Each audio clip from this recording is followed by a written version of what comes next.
bet hedged that rates to hire ships of the size of Ocean Jade would average more than $135,000 a day during '08. Unfortunately for STS, the average of such rates was $106,000.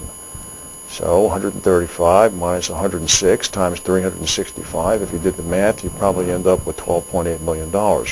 Just before we came on the air, we found out that a settlement has been reached and the ship, in fact, has been released and is now steaming to its next port under the direction of its South Korean owners. In the United States, the government says that the number of first-time jobless benefit claims jumped more than expected last week, as companies in the United States cut jobs at a furious pace. The Labor Department says initial jobless benefit claims rose to a seasonally adjusted 589,000 in the week ending the 17th of January. This is a bump up from the earlier figure of 527,000 and well above Wall Street's expectations of 540,000 new claims. This total now matches a 26-year high. The last time claims were higher was in 1982 in November, when the American economy was emerging from a steep recession. And back to the hedging area, Southwest Airlines posted a fourth quarter net loss of $56 million because of wrong-way bets that the price of jet fuel would continue to climb. The country's largest discount carrier also pared back its plans for expanding '09 seating capacity, saying it would pull 15 planes from flying this year and delayed some 2010 deliveries of airplanes. The loss of 8 cents a share compared with a year earlier profit of $111 million or 15 cents a share. It follows the third quarter loss of '08 that snapped a 17-year profit streak at Southwest. Southwest was among the carriers that had to post cash collateral after jet fuel fell 65% in the second half of '08 to less than half the rates in the airline's contracts. Southwest reduced most of its so-called hedges in December, reducing the amount of cash it had to pay by $600 million down to $230 million. So excluding the $117 million in costs related to fuel hedging, the company did have a profit of 8 cents a share. On that basis, it was expected to earn 5 cents a share, according to a survey of analysts. So we'll see what their stock does today. Bank of America has made some news. Yes, I guess they are still in operation, despite everything you read. They now have plans to cut about 1,000 jobs in its investment banking unit this week. This is a result of their purchase of Merrill Lynch. Bloomberg News reported this last night, citing an unnamed person familiar with the matter. The cuts will include employees in merger advisory and equity and debt underwriting. Bank of America declined to comment on the cuts, but said previous reductions announced back in December have already begun. These presumably would be newly announced cuts. In New York City last night, a fire at a major hospital, Mount Sinai Medical Center, sent smoke pouring through the emergency room last night, injuring at least 6 firefighters and forcing 600 patients in the hospital to be moved around the sprawling complex. The fire began about 6:30 p.m. in the second-floor mechanical room at the Mount Sinai Medical Center in Manhattan and quickly spread to the emergency room on the first floor. According to the fire department, patients were moved from the east wings to the west wings of the 12-story hospital. The hospital has about 1,200 beds. The firefighters had to search the entire building. Most of the patients who had been moved had been on the 3rd through 11th floors. There were no reports of injuries among the patients. By about 11 p.m., all of the patients were back to their original starting points.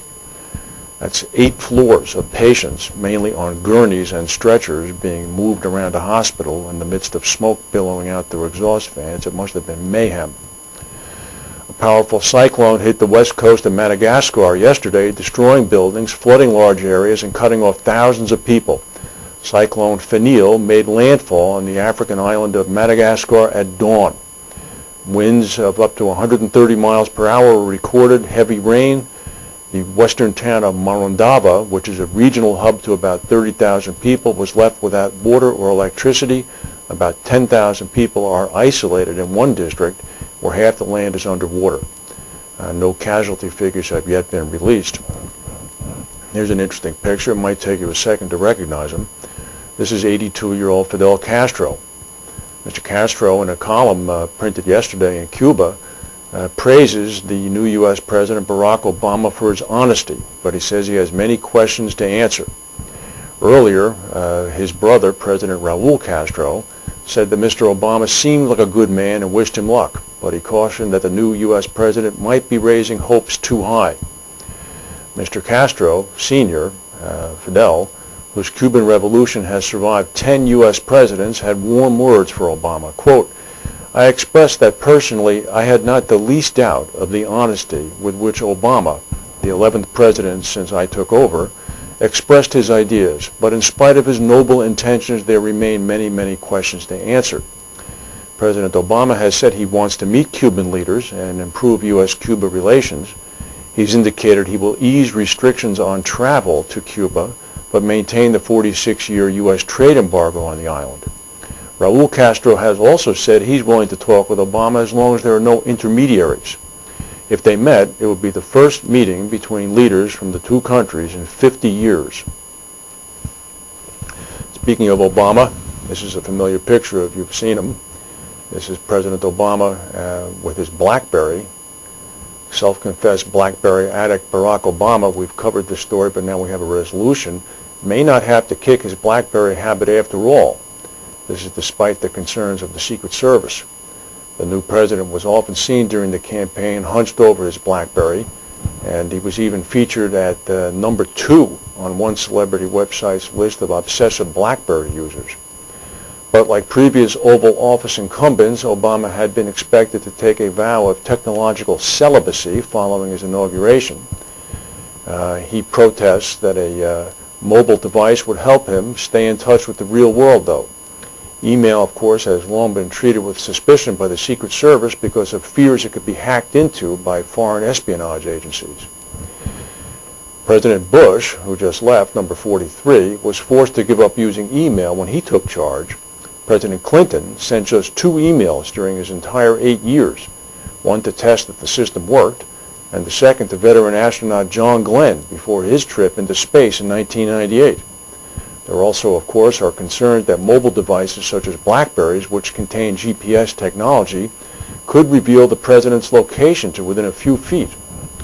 However, reports this morning indicate that Obama could be in line to receive a spy-proof alternative to the BlackBerry.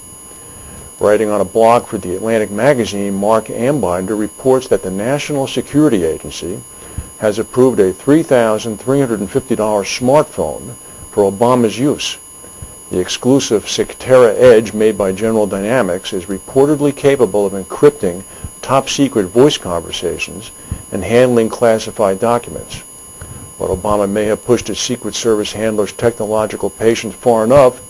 The blog also reports that instant messaging in the White House will still be a definite no-no for the president.